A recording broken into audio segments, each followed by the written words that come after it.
morning and welcome to another Head2Head, and welcome Keith Sutherland. Morning Dennis, great morning too. It sure is, Keith, and it's even better with me sitting here in this incredible t-shirt, Experience Floyd. I saw that actually, and I was thinking, well, have you a groupie for this band? Because I know how much you love Pink Floyd, but yes, why not? Because certainly I know you're going to show your experience last week on the program tonight, which is fabulous. Look, it was incredible, Keith, and I have to say it was fantastic to have a show like that in Bendigo. I'm biased because I love Pink Floyd, but honestly, Danny, the lead guitarist, was the closest thing to Dave Gilmour on lead that you're going to hear anywhere in the world, I would argue. Well, probably Blake's as good, but none better, I wouldn't have thought. He just nailed every single note, comfortably nailed it. It was just an awesome experience. Now, can I ask about my favourite Pink Floyd song, which is Money? No reference to anything else in life, but I just love the bass there, which Roger Waters played, of course. How was that, the bass player? Absolutely bang on, and you would be blown away by this too, Keith. The bass player was actually a local guy. Wow. So, yeah, they brought in somebody local to play bass, and he did an outstanding job. Well, I'm looking forward to that film clip tonight in Hello Bendigo. I was lucky to get there all the same because of the traffic situation in Bendigo, and I know this is a hobby horse of mine, but I think it takes something like we have at the moment, that is the school holidays, to realise what a mess our traffic flow is in Bendigo when you have school traffic, obviously, but take that out of the equation and I tell you what, it changes the whole city. Have you noticed that? I know you walk a lot too, Keith.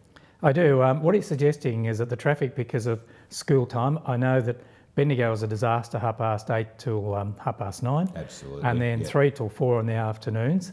From my point of view, and I guess sometimes I think situations like this require left field thinking as well, and there are a range of options. First on the schools, I'm fortunate or unfortunate enough to live halfway pretty much between Bendigo Senior and Catholic College.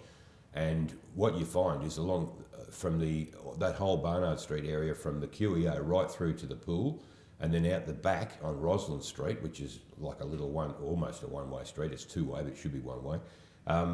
You've got everything with a red P plate on it. So you've got not only the clogging of traffic, getting kids dropped off at the front door, and buses as well, by cars and buses, but you've got added to that, compounding the problem with everyone who's gotten the licence in VCU, bang, they're parking. We flat out getting a park in our own street. So my thing would be, all right, left field, I'd create an education precinct, a 20, 25, 30-year plan and say, right, we're going to have an education precinct 10, 15, 20 kilometres out of town. They're all going to relocate to there, and these might become high-end tertiary institutions or something, whatever's in vogue at the time, or even residential developments. Many years ago, about 40 years ago, I used to work with solicitors, and the ring road was something you had to look at with every conveyancing transaction. Is this property affected by the ring road? Now, they had foresight, smarts back then. We would have had a ring road around Bendigo, so major trucks wouldn't have come through the city. And 40 years later, the congestion is getting worse because they're now doing these greenfield subdivisions where people need 2 cars. There's not public transport, so it is a mess. I know that Trevor Budge, Manager of Strategy for Council, is suddenly looking at it, but it's long overdue, so I'm not quite sure what the answer is.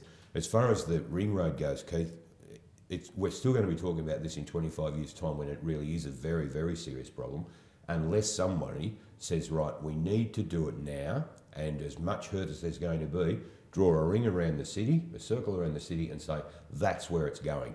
Let's prepare for it. You've got 20 years before we're going to actually open the road. Interesting you say that. About 2 years ago, I did an interview with Dale Pearce, principal at the Senior Secondary College here in Bendigo. I remember that, yeah. We talked about that, and I put that point to him. What about, because it is quite congested, there was mess in Roslyn Park. Now I see the teachers don't want to be in Roslyn Park. They think that there's can be a bit of violence in the park, etc., when all the kids are in there for lunchtime. I put it to him that why not look at that site opposite Fortuna? There was that Crownland site. Why not put the Senior Secondary College on there, have new grounds with sporting facilities with the whole box and dive? And he said there'd be a huge outcry because Bendigo Senior Secondary College has got the most number of former students of any school or college in Australia, which surprised me at the time. And he said for that reason they wouldn't want to shift from Roslyn Park.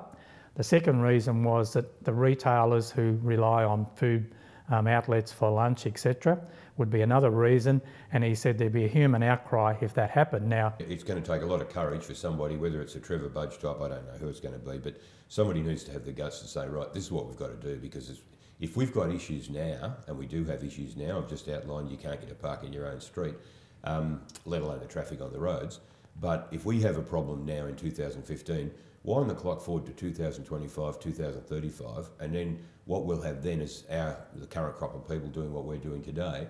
Those people will be saying, why didn't somebody plan for this 20 years ago when it is too late? I mean, you talk about left field solutions. I've said before, maybe one of the other things they could look at here is having one-way traffic. And I noticed that when I went to Launceston, I was down there for 3 months at one stage on a work thing. It was amazing. You imagine View Street or Pall Mall, Pall Mall even, all one way. So 4 lanes of traffic all going to one direction. And the traffic flow, at first it was very daunting for me. I was driving as well and thinking, bloody hell, this is weird. But once you got the hang of it, to get from A to B, from one side of the town to the other, was a walk in the park. What I should do is the next pointy M we do, and I'm going to have a councillor in because I've given up on a few of the councillors were unavailable. So I thought, well, that's okay. You and I will discuss council matters. But anyway, I've got Councillor James Williams coming in after the next council meeting. Yeah. He is the chair of the Roslyn Park Committee. I will put it to him. Why don't we look at something like that? And so, yeah, we'll get a reaction from council from his perspective. That sounds good, Keith. The other things, I suppose, locally, everyone's talking about the ongoing Abbott and Turnbull thing as a result of the Q&A, and Abbott saying, well, apparently he doesn't want his front bench going on there. Your thoughts on that one? And then Malcolm adding to the eye yesterday with a few comments. I'm glad you brought that one up, Dennis, because that's one that's very close to my heart.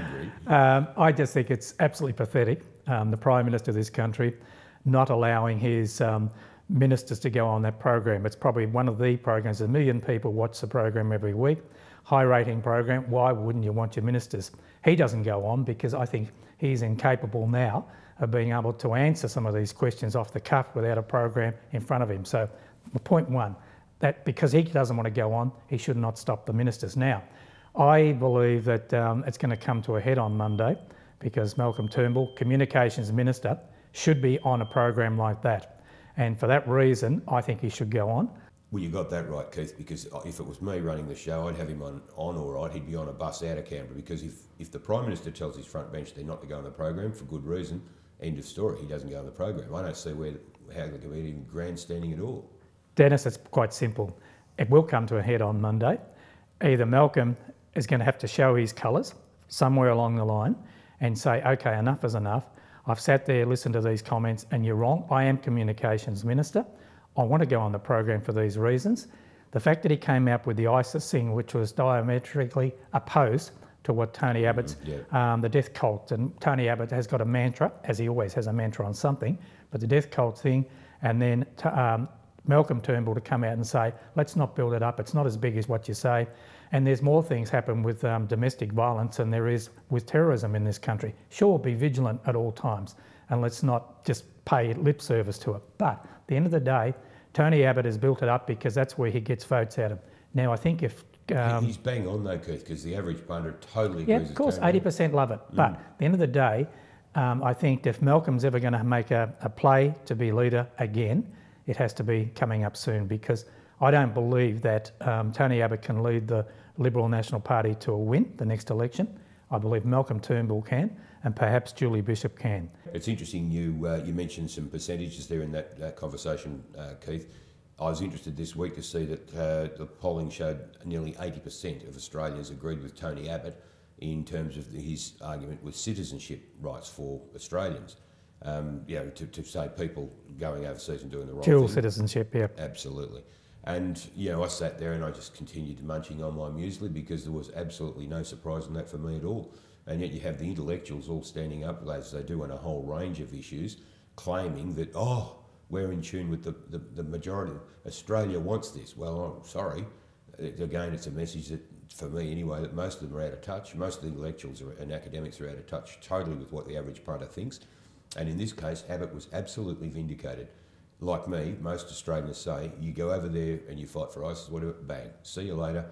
have a great time, and even throw them a free trip to Disneyland or something at the end of it. They don't come back here. Dennis, just on that point, that's very easy to say on that issue with the citizenship. What about same-sex marriage? Tony Abbott is totally out of step there. 74% or 73% of people, Australians we haven't like had a referendum on that yet, though, Keith. We don't need a referendum, because if 73% are going to do it, the point is you're making is that 80% are supporting the dual citizenship and issue. I really think, Keith, in a country like Australia, there would be a big surprise if they went to a referendum with the marriage equality. But again, very, very I don't difficult. think so. If Ireland, a very staunch Catholic right-wing country, to support. Trouble is, Keith, a handful of people voted over there. I think I can't remember the percentage. It was about 50% voted so of eligible voters, but the point is the others probably just went along with it. So who cares? So you can't put those numbers on those statistics. So anyway, another issue. While we're talking, and you're suggesting that Tony Abbott, with his little, that he won't take them to an election, all that, or can't win an election with Tony Abbott running the show for the Libs. If he's over there with the blood nose in the corner in the red trunks, then surely Billy Shorten's over here with smelling salts and a trainer and a white towel trying to bring him around after fronting up. I mean, I must say there were no huge surprises yesterday with his Royal Commission appearance. There were a couple of disappointing things, but no surprises, I think, for either you or me. But for me, to see somebody at his, there he is, the alternative Prime Minister, sitting there being grilled by people, it was a very humiliating thing in a way, but a clear demonstration of the beautiful democracy we live in, where you have the processes in place for that to happen. Great that you say that as well, Dennis, because what it leads me into is that because Tony Abbott's had these, which you have, the witch hunt, and that's what these two royal commissions are, they're witch hunts. One was to try and get the union move it and tie in Bill Shorten and former Prime Ministers Rudd Gillard into different things, pink bats and other things. Both or three now leaders of the Labor Party have come before the Royal Commission. Can you imagine what's going to happen in the next term of Labor when they are in power? Can you imagine what the Royal Commissions are going to come up with? And I think it's set a very, very bad precedent for the future, because if I was a Labor Party, I would do exactly the same. And the number one person to be sitting in the box would be Tony Abbott. Trouble is, Tony Abbott will be pushing 98 probably by the time Labor get back into power. I doubt it very much. Just keep Tony as leader. Sorry, I couldn't resist. Keep Tony as leader. I couldn't resist, sorry. You also heard a bee in your bonnet the other day about Barnaby Joyce. And that is a terrible situation. I think today Barnaby Joyce should resign as Agriculture Minister. How can he be part of a cabinet solidarity that has proved won this huge mine in Richmond Plains, which is one of the most fertile, rich grazing lands in this country? We've got northern parts of Australia that are being sold off, and they were suggesting a program on Sunday night to the Chinese, and then all of a sudden we've got this rich, fertile plain, and there's going to be a huge open-cut coal mine right in the middle of it. And then Barnaby Joyce to go out yesterday and say, oh, it was a terrible thing. He was part of this cabinet decision-making. But surely, Keith, it's a question of cabinet solidarity, really, whether he agrees or disagrees. Technically, you're part of cabinet, so cabinet rules. Well, that does in one sense, but he's part of the team, and I just don't think he can stay as Agriculture Minister, because Tony Windsor came out this morning and said he might stand for that seat again, and I hope he does, because really the Nationals have sold out to mining, big party interest, and there's no doubt that Tony Abbott and Barnaby Joyce love coal mining. And that is a conflict with agriculture in this country. We need the prime agriculture land, and the Nationals to do that, I just think, are rubble, and they are really doing themselves an injustice. Coming back again to finish up, Keith, one of the parking areas I overlooked here in Bendigo too is I had occasion to go to the hospital the other day for a couple of reasons, and it reminded me too, at one stage there I was a regular visitor over a course of 5 weeks, where you do a radiotherapy thing. To get a park around that hospital was a nightmare then. Today, almost impossible. I don't know where it's going to end up with the new hospital. I mentioned it to the staff when I finally got in there. I spent, I reckon, 20 minutes looking to get a park, and I'm in reasonable shape, touch wood. I might not look like I'm in reasonable shape, but I'm in roughly reasonable shape today. But in those days, to turn up for at a Peter Mac Centre, it was inappropriate to have to walk, a block and a half to get to the treatment centre. It made me really wonder where it's all going to end up with the new hospital. I mean, have we thought enough about that? Well, I think there's a couple of things out of that they're suggesting, I think, about 1,350 car parks under the hospital. That's probably okay, but that will probably cater for people going to the hospital.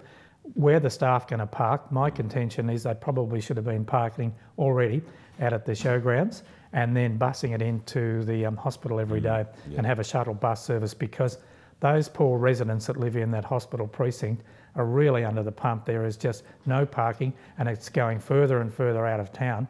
So it's a real disgrace what's going on. I think the other thing, Keith, is that what it's done and will continue to do is to attract other related health industries into the precinct. So you've got radiology and any number of other specialist services where people only have to go to that particular service provider, who's a totally independent operator from the hospital, but has chosen to locate near the hospital. So, it's a very, very difficult situation. I don't quite know, you said 1,300, we'll wait and see, I guess, how that pans out with staff and with people attending the hospital. Well, the council, when you talk to them, they're wanting people to walk to the hospital. That's never the case, because if you're unwell, family don't walk, because you've got to be close to the hospital to be able to walk there. Absolutely, and I don't think that's going to work with the people, but they're all the ideas that they've written into it. You walk into the hospital, you won't see the lifts, you'll see stairs. But at the end of the day, I'm not quite sure that that'll work out. But anyway... You won't, I mean, that's good, but you won't be that worried by that in the sense that you've walked in from Maiden Gully or cycled in anyway, as part of this whole Walk Bendigo. Sorry, couldn't resist. All right, looking forward to another Hello Bendigo tonight, Keith, and we've got a really good lineup again. Talisa Job, musician. Cody Jones coming back as a comedian again. We've got our wine guy. And we have the Honey Eater also doing a bit of a makeover for blokes. You want to check that one out. It might be the image lift that you're looking for. You think I could do something with this rough head, do you? I hope they can. Keith, always good to catch up and chew the fat. Thanks so much for taking the time this morning. As I said, look forward to working again tonight with you, and we'll look forward to catching you again same time next week. Thank you.